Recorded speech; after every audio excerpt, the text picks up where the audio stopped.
हमारी संस्कृति, हमारे संस्कार सदा रहें हमारे साथ। ज्यादा जानकारी के लिए सब्सक्राइब करें हमारा चैनल नॉलेज क्लिफ। हर हर महादेव। सावन में महादेव शिव की आराधना का खासा महत्व है। खासकर सोमवार के दिन भगवान भोलेनाथ को जल चढ़ाना, अभिषेक करना विशेष माना गया है। कहने के लिए तो यह सब धार्मिक कर्मकांड है, लेकिन इसकी गहराई में जाएं तो यह पर्यावरण विज्ञान का एक हिस्सा भी नजर आता है। हमने पिछली वीडियो में आपको बताया था कि जो शिव है वो पर्यावरण से बहुत ही ज्यादा प्रेम करते हैं, तो उनकी जो पूजा अर्चना है वो भी पर्यावरण संरक्षण का ही संदेश देती है। देखते हैं किस प्रकार। वीडियो में अंत तक बने रहिएगा हमारे साथ। प्राचीन काल से शिव साधकों की आस्था और श्रद्धा से जुड़े हुए हैं। महादेव की स्तुति के रहस्य को ठीक से समझा जाए तो कहीं न कहीं यह प्रकृति के संरक्षण का संदेश भी देती है। सावन में महादेव पूजा का जितना धार्मिक महत्व है, उतना ही उसमें विज्ञान भी छुपा हुआ है। पौराणिक ग्रंथों के अनुसार सागर मंथन के दौरान जब अमृत पाने के लिए देवासुर संग्राम हुआ, उससे पहले मंथन में विष निकला जिसे कोई भी लेने को तैयार नहीं था। भगवान शंकर ने पूरा विष पी लिया और जहर के प्रभाव से वे नीले पड़ गए। तभी से उनका नाम नीलकंठ है। लेकिन विष की गर्मी के कारण उनका शरीर जलने लगा। तब देवताओं ने विष की गर्मी को शांत करने के लिए उनके ऊपर गंगा जल प्रवाहित किया। इससे महादेव को शांति मिली, भोलेनाथ का क्रोध शांत रहे, उनके तीसरे नेत्र का प्रकोप किसी पर ना पड़े। इन कारणों से भी शिव को जल चढ़ाने की परंपरा चली आ रही है। इसके अगर व्यवहारिक पहलू को देखें तो सावन में बारिश होती है जो स्वाभाविक तौर पर शिव पर जल की धारा गिराती है। वातावरण में ठंडक रहने से शिव का क्रोध शांत रहता है और वे प्रसन्न मुद्रा में रहते हैं। इसीलिए सावन में भगवान शंकर की आराधना करने से वे जल्दी प्रसन्न होते हैं। भोलेनाथ के सिर पर दाईं ओर चंद्रमा है। चंद्रमा मन का स्वामी माना जाता है और सोम यानी अमृत का स्वामी भी माना जाता है। यही वजह है कि सोमवार को शिव स्तुति अधिक शुभ है। ऐसी मान्यता है कि सोमवार को चंद्रमा प्रसन्न होकर शिव तक सभी की मनोकामनाओं को शीघ्र पहुंचाने का कार्य करता है। शिव को जल चढ़ाने के पीछे यह भी तर्क है कि जिस प्रकार महादेव ने विष पीकर सभी का हित किया, उसी तरह शिव मानवों के काम, क्रोध, लोभ, मोह और मत्सर जैसे विष रूपी अवगुणों को हर कर सद्गुण जो कि अमृत के समान है, उनका आशीर्वाद उन्हें देते हैं।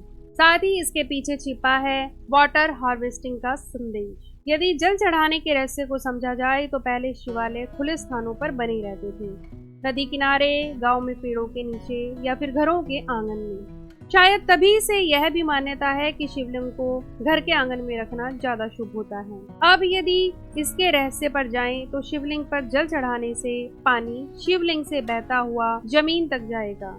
ऐसा लगातार होते रहने से उस स्थान का जल स्तर अच्छा बना रहेगा।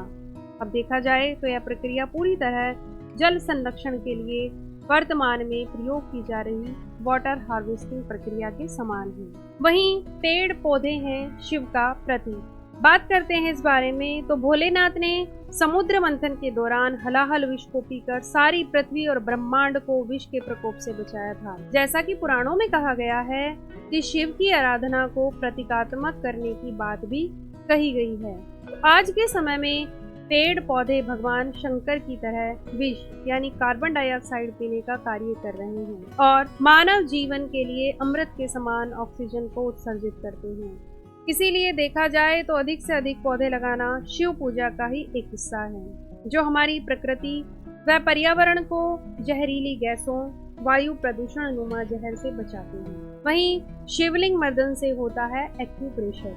धार्मिक मान्यताओं में शिव पूजा का सबसे खास प्रकार है दूध, घी, शहद, शक्कर और दही से महादेव का अभिषेक करना और इन पदार्थों के साथ शिवलिंग का मर्दन यानी मालिश करना।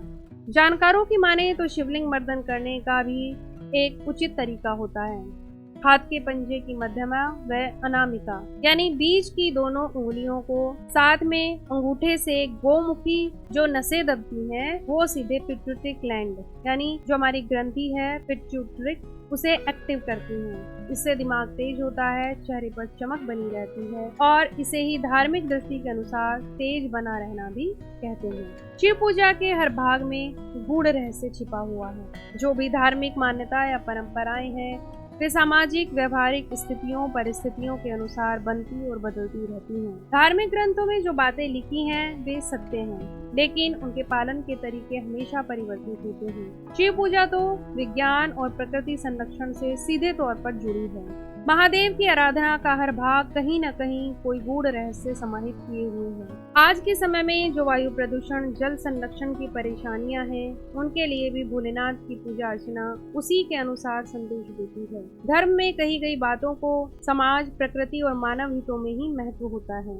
यह बात एकदम सही है कि शिव पूजन की परंपराओं में पर्यावरण रक्षा का संदेश छिपा हुआ है। वर्तमान में पौधे शिव के समान ही कार्य कर रहे हैं, ऑक्सीजन देकर कार्बन डाइऑक्साइड देते हैं। इसी तरह धरती पर पानी का स्तर सही रहे, इस दिशा में जलाभिषेक या सूर्य को अर्घ देना भी स्वाभाविक तौर पर वाटर हार्वेस्टिंग की तरह कार्य करता है। जो भी अच्छी बातें होती हैं उन्हें धर्म से जोड़ दिया जाता है। क्यों? क्योंकि लोगों की धर्म में ज्यादा आस्था होती है ताकि उनका पालन सतत होता रहे। वहीं शिव को बेलपत्र चढ़ाने की परंपरा से लोग बेल के पेड़ को नुकसान नहीं पहुंचाएं। बेल एक औषधीय पौधा है, इसीलिए उसका संरक्षण हमें करना चाहिए और अधिक से अधिक वृक्ष लगाने चाहिए। अब जरा सोचिए, क्या आपने एक भी पेड़ लगाया जिससे शिव प्रसन्न हो? यही वास्तविकता है प्रभु कृपा के लिए कि प्रकृति का संरक्षण अवश्य करें। आज से ही प्रकृति का संरक्षण करने में योगदान दें। आई होप आप लोगों को वीडियो पसंद आई होगी, तो लाइक और शेयर जरूर करें। चैनल अभी तक सब्सक्राइब नहीं किया है तो प्लीज़ सबसे पहले उसे सब्सक्राइब करें। Thank you so much.